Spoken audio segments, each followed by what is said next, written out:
Hey guys, this morning the verse is Revelation 21:4. And I love this verse. We're talking about heaven. Not just heaven like what we think heaven will be, but the actual biblical idea of heaven. And I remember when my grandfather died, I was much younger, and I didn't really have a good concept of what heaven looked like. And so I remember when I was at his funeral, I was talking to my cousin, and I was a pretty new Christian at the time.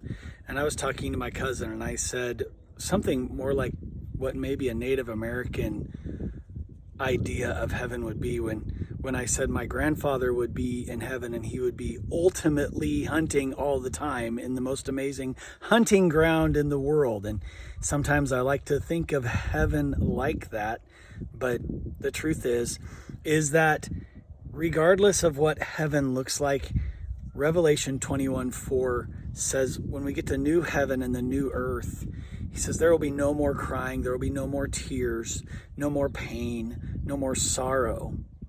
And I think, in the world we live in today, there's a lot of pain, there's a lot of tears, there's a lot of sorrow.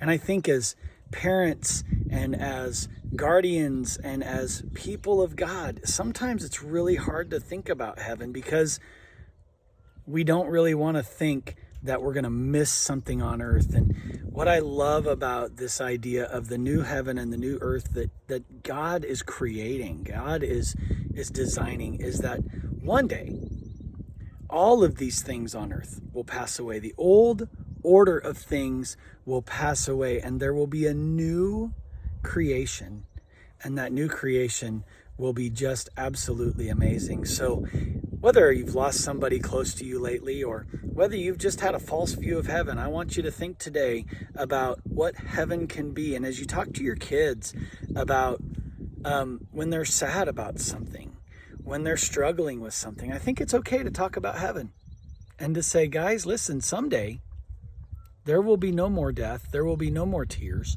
We don't know when that day's coming, but what we do know is that we need to be the ones ready, and we need to get as many people ready with us as possible.